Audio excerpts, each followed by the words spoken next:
Bismillahirrahmanirrahim. Assalamualaikum warahmatullahi wabarakatuh.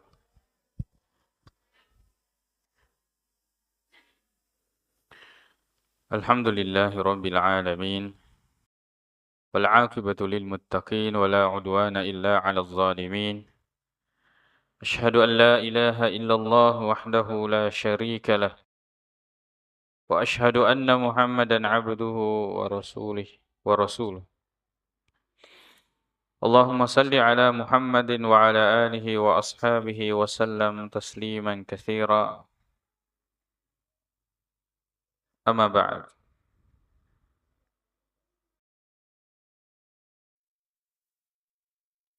Alhamdulillah, kembali kita melanjutkan pengajian kita seputar tentang adab dan tauhid.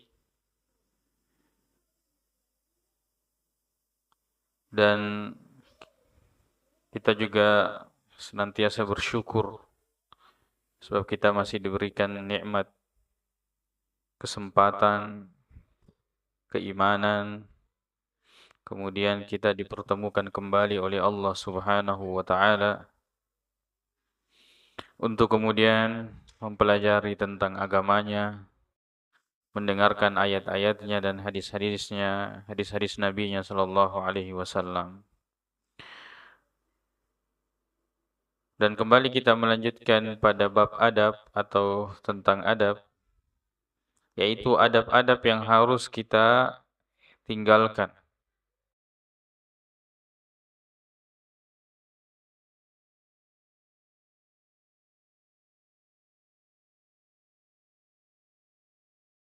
Qala wa an Jabirin, dan diriwayatkan dari Jabir radhiyallahu anhu, semoga Allah Subhanahu wa taala senantiasa meridainya. Qala, beliau berkata, qala Rasulullah sallallahu alaihi wasallam, Rasulullah sallallahu alaihi wasallam bersabda, ittaquz zulma. Ini hampir sama dengan hadis sebelumnya yang kita bahas. Hadis ini mengatakan, takutlah kalian akan kezaliman. Maksudnya takut di sini hindari. Fa inna zulma zulumatu yawmal qiyamati, karena sesungguhnya kezaliman itu akan melahirkan kegelapan-kegelapan pada hari kiamat. Hadis ini kita sudah jelaskan pada pertemuan sebelumnya, bahwa Allah Subhanahu wa taala mengharamkan kezaliman. Kedai Allah Ta'ala dalam hadis qudsi, inni haramtu zulma ala nafsi. Sesungguhnya saya mengharamkan kezaliman atas diriku. Jadi tidak mungkin Allah itu menzalimi hambanya.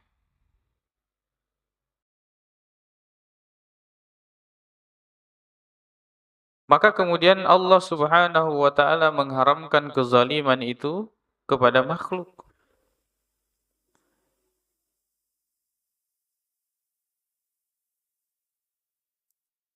Kemudian Nabi sallallahu alaihi wasallam mengatakan, wattaquz syuhha. Takutlah kalian akan kekikiran.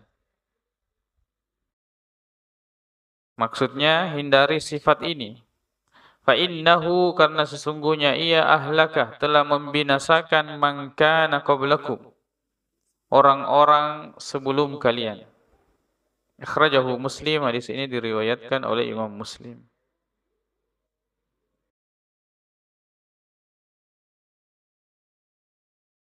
Jadi faedah seputar penjelasan tentang kezaliman ini telah kita sebutkan pada hadis sebelumnya. Nah, sekarang kita ambil potongan wattaqus syuhha. Faedah akidah, keyakinan yang bisa kita ambil dari hadis ini bahwa Allah Subhanahu wa taala pemberi rezeki. Bahwa Allah Subhanahu wa taala yang memberikan rezeki, dan Allah ingin kita agar rezeki itu kita infakkan, kita berikan. Bukan juga semua. Allah Subhanahu wa taala berfirman, "Wa mimma razaqnahum yunfikun." dari sebagian apa yang telah kami rezekikan kepada mereka, mereka infakkan. Sebagian yang kami telah rezekikan kepada mereka, mereka infakkan. Allah tidak meminta semua. Allah hanya meminta sebagian. Dan itu sebagian kecil, bukan sebagian besar. Kalau misalnya kita punya uang ya 100 juta, maka yang diminta di dalam agama kita itu paling 2,5 juta. Itu tidak ada nilainya itu. Jadi harus kita yakini Allah pemberi rezeki. Kalau kemudian seseorang itu mengandalkan dirinya, bahwa dialah yang menghasilkan rezeki ini, bahwa dialah yang berhasil mengumpulkan uang, maka dengan itu dia akan pelit, maseke. Nasabam tulima kada ya silade. Padahal namo silade ki nareku dia meto panuriki hong Allah Ta'ala, tidak ada juga. Banyak orang yang bersusah payah, Allah belum berikan. Maka di antara penyebab orang itu maseke, kikir, karena dia tidak meyakini Allah lah yang memudahkan urusannya. Allah lah yang memberikan dia rezeki.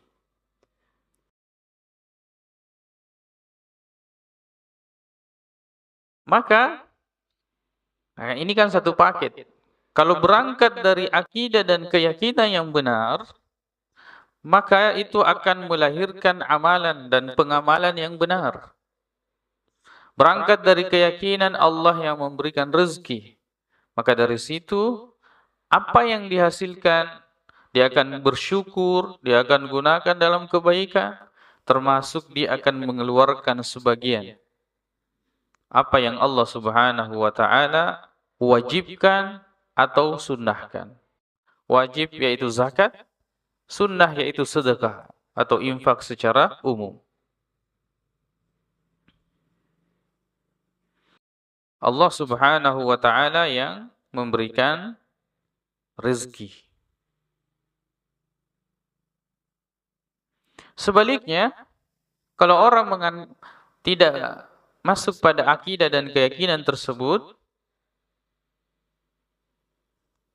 mengandalkan dirinya atau mengandalkan makhluk, ya namanya matu nan lalengi, kemudian lakukan maka ku tanah. Pergilah bertanya dia kepada orang yang dianggap pintar. Pergilah minta apa yang bisa, yang kemudian bisa memudahkan rezekinya, entah itu baca-baca atau hal-hal yang berbau kesyirikan. Ya. Kenapa? Berangkat dari akidah yang benar, yang keliru, yang salah. Jadi kita harus meyakini bahwa Allah Subhanahu wa Ta'ala yang memberikan rezeki.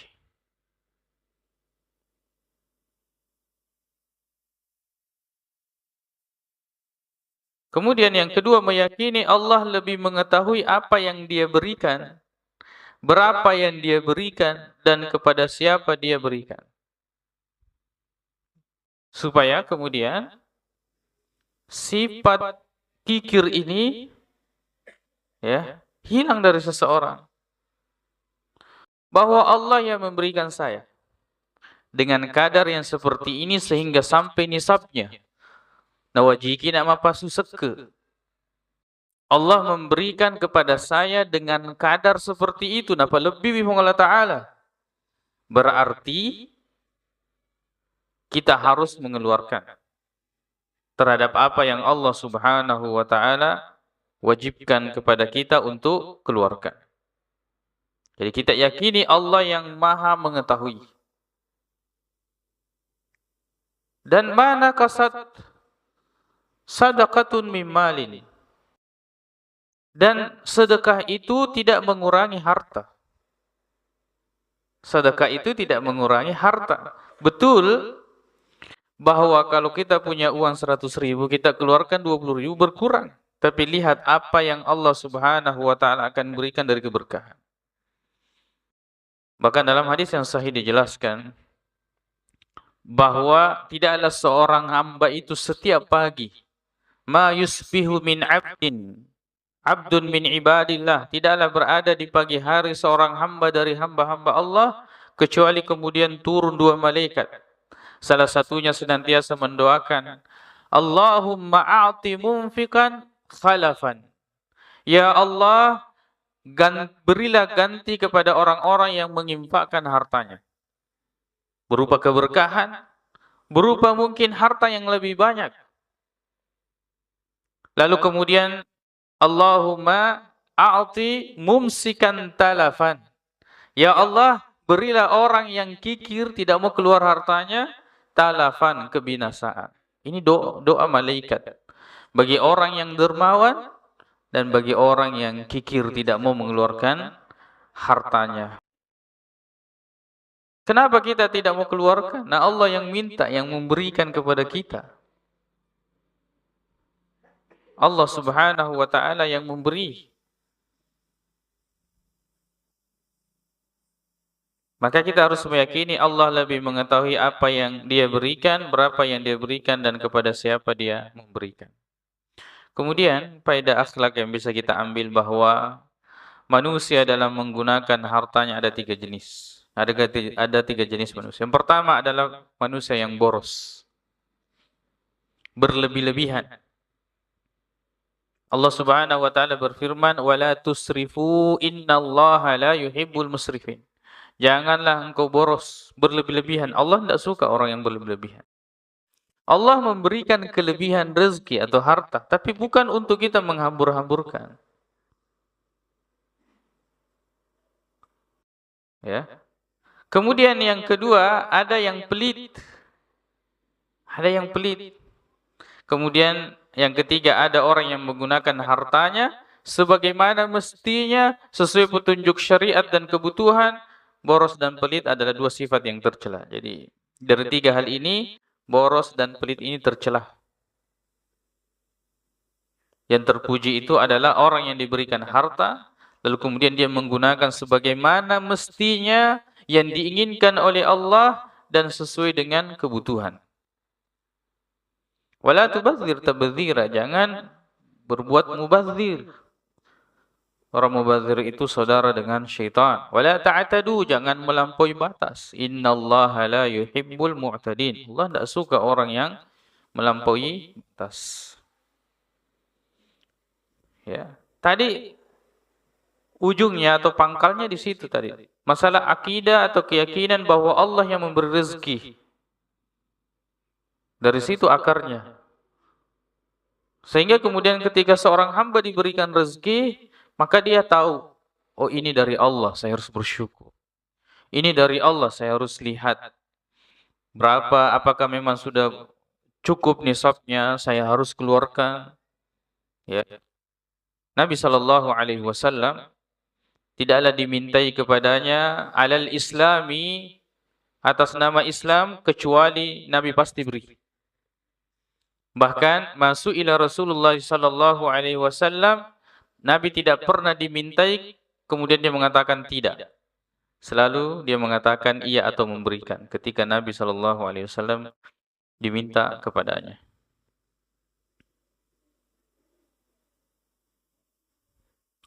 Kemudian akibat syuh. Syuh ini nanti kita akan lihat apa perbedaan bakhil dengan syuhha. Ya. Akibat dari syuhha dijelaskan dalam sambungan riwayat hadis tersebut. Jadi ini hadis riwayat Muslim, ada sambungannya setelah mengatakan ahlaka man kana qablakum hamalahum ala an safaku dima'ahum wastahallu maharimahum. Menjadikan mereka itu, menyebabkan mereka safaku dima'ahum, menumpahkan darah dan menghalalkan yang diharamkan. Sebab syuhha itu maksudnya adalah orang yang pelit tapi dia menginginkan juga harta orang lain. Serakah. Dene lo cipe, ya? Lalu kemudian dia menginginkan juga harta orang lain. Ya? Meski na perilaw ya.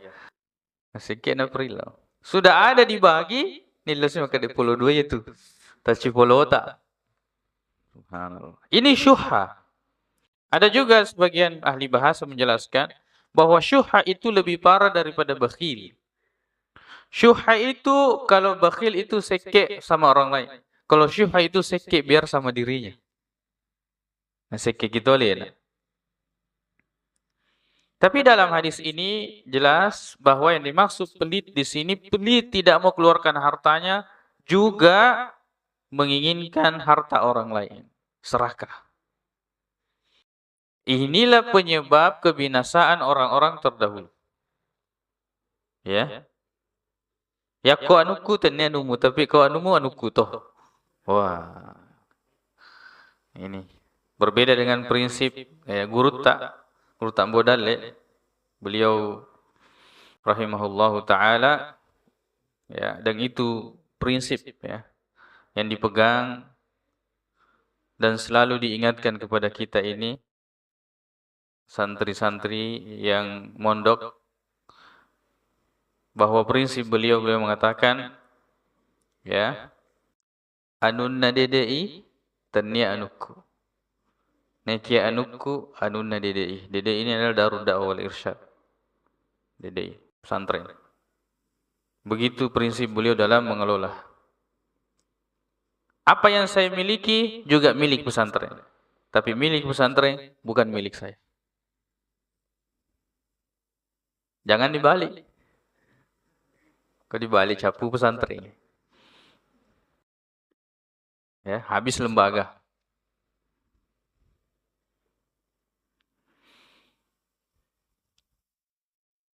Jadi inilah yang membuat ya, ini ugi makanya celaka mana mata. Ya. Tidak cukup dengan apa yang Allah berikan sama dia. Sekali lagi kembali kepada masalah akidah. Dia tidak meyakini bahwa Allah yang memberikan. Allah yang memberikan orang di sana, Allah yang memberikan juga saya. Allah yang bagi. Allah mengatakan, nahnu qasamna ma'isyatahum fil hayatid dunya. Saya yang bagi kehidupan mereka dengan takarannya masing-masing. Dia gak salah bagi. Tidak ada yang salah bagi. Allah yang maha mengetahui, Allah maha memiliki, dialah yang memberikan kepada siapa yang dia kehendaki.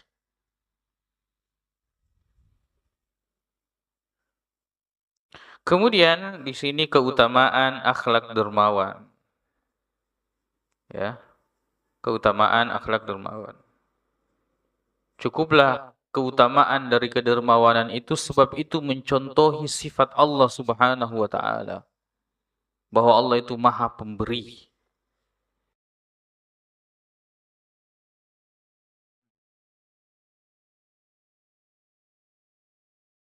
Kemudian menjaga pandangan dan hati. Dari mana ini? Agar kemudian menjaga pandangan supaya dia atau kaita-ita. Ya, ini bahaya ini. Nah, terkadang banyak masalah muncul karena kaita-ita ki. Kita lihat orang begini loh, toki. Ya, ini masalahnya. Ya.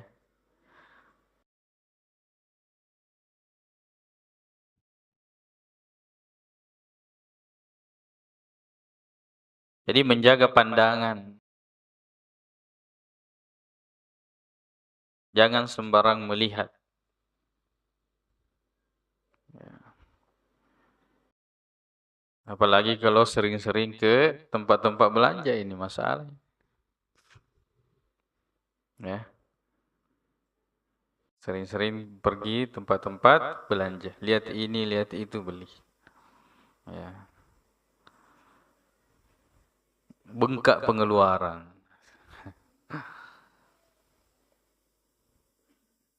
Apa besar pasak daripada tiangnya.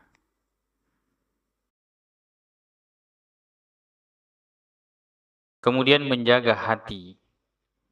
Kita harus menjaga hati. Agar kemudian kita tidak serakah. Kita tidak tamak. Maka yang keenam ini kita ikut berbahagia dan mendoakan keberkahan terhadap nikmat yang didapatkan oleh orang lain. Ini berat tapi harus dipaksa. Terutama orang yang memang suka iri, suka dengki, dia harus paksa dirinya mendoakan orang lain. Biasakan kalau ada orang-orang yang mendapatkan nikmat, kita komentar di situ. Barakallahu fiik. Semoga Allah beri berkah. Memuarin fa barakah Allah Ta'ala. Ya, jangan beri komentar kecuali itu. Ya, kecuali kebaikan. Kalau ada orang mendapatkan nikmat, doakan. Ya, jangan kemudian yang muncul itu adalah suudzon. Kedai politik ya. Lisita HP baru. Ya. HP agak sana iPhone 15 kali bayar. Nah, urusannya orang itu. Mau 15 kali bayar atau berapa kali bayar, ya. Yang penting kita doakan supaya Allah memberikan keberkahan. Ada anaknya, tetangga atau teman, ya, misalnya sukses, kita doakan, Masya Allah. Ya, semoga Allah memberikan keberkahan. Menenung, tapi dicenah Allah Ta'ala. Sebab yang kita tidak tahu dari rahasia doa itu, bahwa ketika kita mendoakan orang, malaikat yang akan mendoakan kita. Tulima kada malaikat wa iyyaka wa iyyaka wa iyyaka ikoton akan. Ya, itu rahasia. Samping kemudian menghilangkan penyakit hati, iri, dengki, hasad, hilang semua itu, lalu kemudian Allah malaikat mendoakan kita. Berat tapi paksa itu. Ya. Jadi kita ikut berbahagia. Nah, ini mungkin bahagia ini mungkin di awal-awal berat. Ya.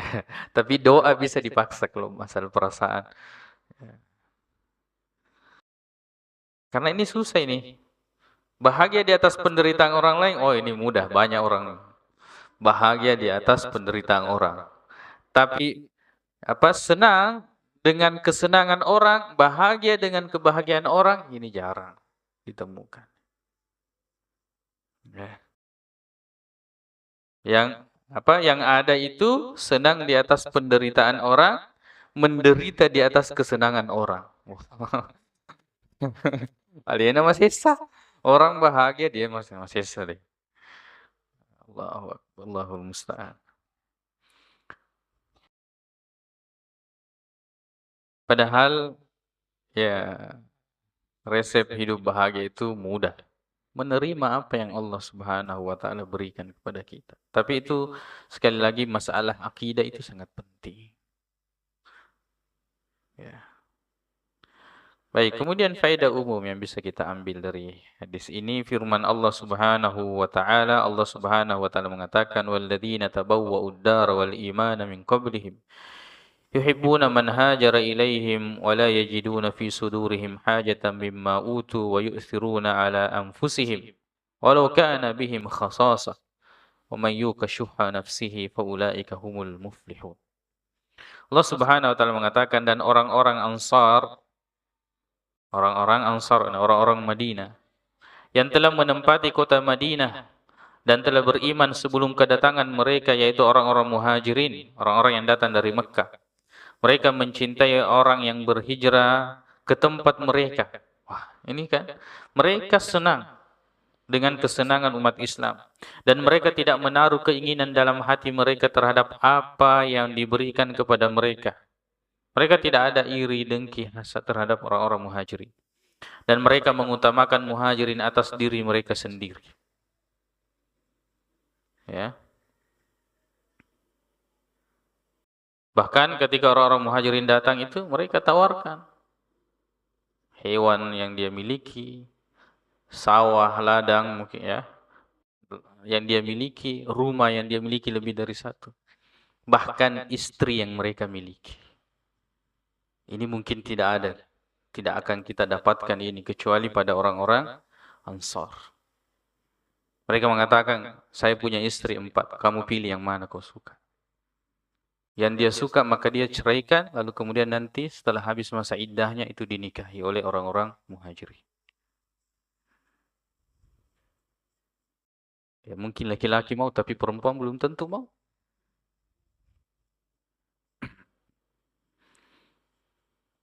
Mereka orang-orang yang memahami bahwa ikatan bermuamalah itu adalah ikatan yang bisa mendekatkan kita ke surga. Sebab apa yang kita pertahankan dan kumpulkan di dunia ini sesuatu yang kemudian akan hilang, hancur.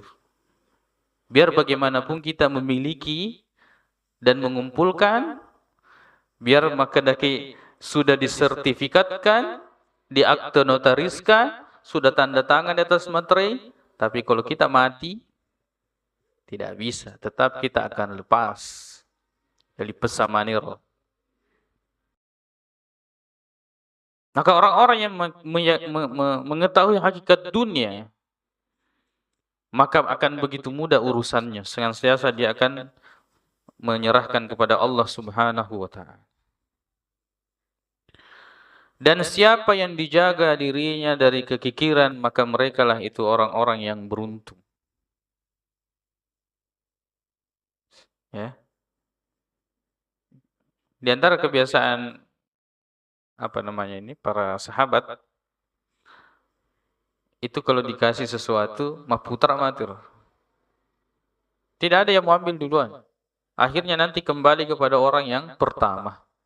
Prinsip itu mendahulukan orang lain daripada dirinya. Dahulukan orang lain daripada dirinya.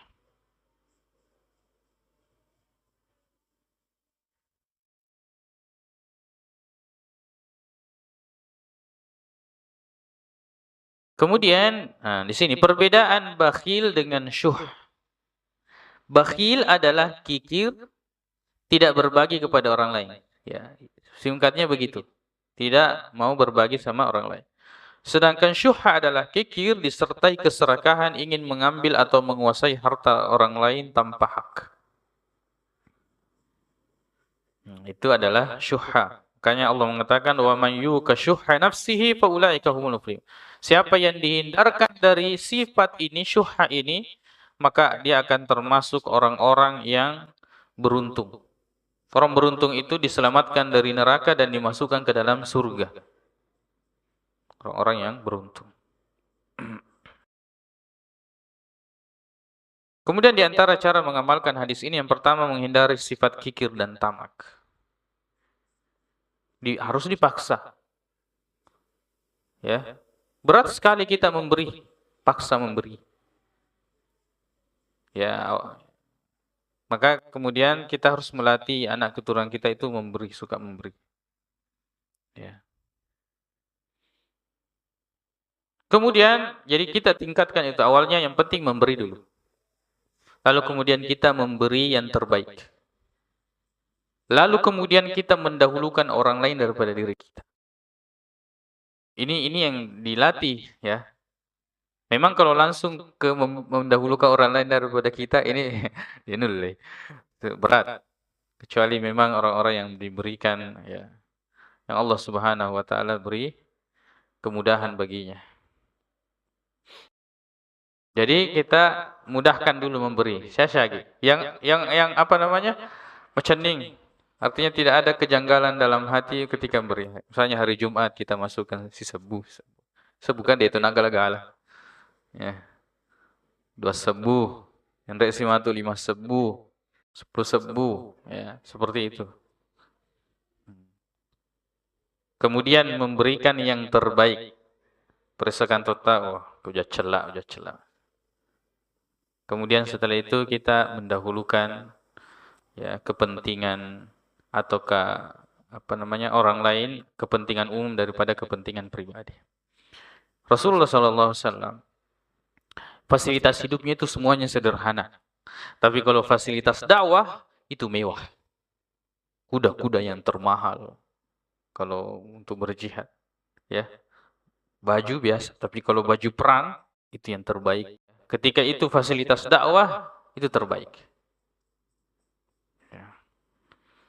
Mungkin HP-nya HP biasa. Tapi ketika dia serahkan untuk dakwah, mungkin serahkan ke masjid untuk dokumentasi, dia serahkan mungkin HP yang paling mahal. Tapi dia HP yang dia pakai HP biasa saja. Ya, begitu pula kendaraan. Kendaraannya biasa. Tapi ketika dia berikan ke dakwah, dia berikan yang terbaik. Ya.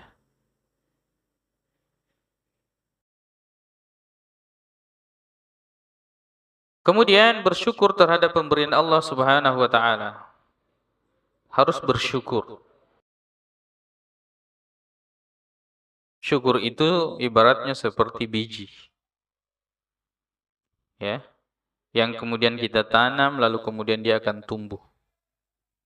Ya. Atau syukur itu sebenarnya dalam bahasa Arab adalah tanah yang subur. Ketika kita menyimpan biji, maka dia akan menumbuhkan lebih daripada apa yang disimpan di situ. Satu biji cabai tomat simpan itu akan melahirkan banyak tomat atau cabai. Seperti itulah kesyukuran. Ya. Harus kita bersyukur. Kemudian meyakini bahwa Allah lah yang membagikan rezeki. Sehingga hasad, iri, dengki itu terhindar. Ya, suudzon terhindar. Kalau kita lihat orang dengan fasilitas yang Allah yang berikan. Engkau terus susah, ya, pasti Allah kasih dia kesulitan. Sama juga saya. Saya juga susah, tapi kebetulan mereka Allah Ta'ala waktu-waktu saya bahagia. Ya.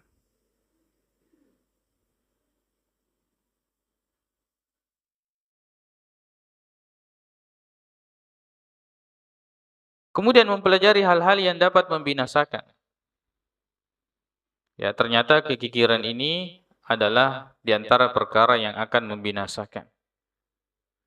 Kemudian mengambil pelajaran dari kisah orang-orang terdahulu. Mengambil ibrah pelajaran dari kisah-kisah orang-orang terdahulu.